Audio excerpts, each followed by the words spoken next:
Managing and building a healthy immune system. Gut health. Now, I've talked about gut health quite extensively in the digestion video, so if you haven't already watched those, pause this, go over there and watch those and come back. But I just want to do a recap, or if you don't have time to go and watch the digestion videos, specifically thinking about the immune system. Why is gut health important? Well, we know that there are trillions of bacteria in our gut, coming from about 4,000 different species. And these bacteria perform very crucial functions for us. Sometimes it's about extracting energy from food, sometimes it's helping us to fight disease, but they all play a really important function. And when we have a good and balanced microbiome, or in other words, good gut health, we do have some bad bacteria, but they don't proliferate. We do have good bacteria, but they don't overrun entirely the bad bacteria. It's really important to have a good symbiosis, a good mixture of gut bacteria. And where this comes into play with the immune system is if we have dysbiosis or we have too many bad bacteria, not enough good bacteria, that's when problems can arise. And the body ends up having to do a lot of work to replace or to repair that gut. And then the immune system can be compromised.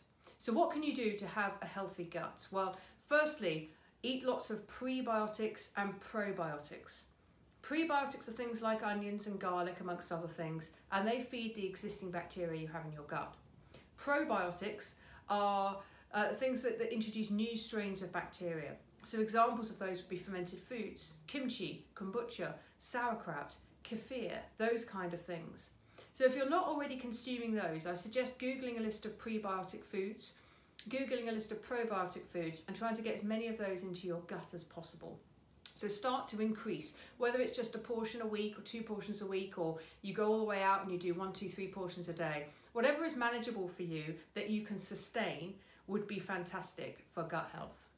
Now, the other thing that really impacts gut health is stress.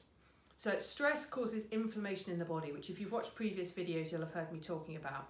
What can cause that stress? Worrying about COVID-19, worrying about your future, worrying about your job, worrying about your family, all of that kind of stuff. But also, it's not just worry and anxiety, it's a lack of sleep. Sleep really impacts gut health as well, or a lack of quality sleep.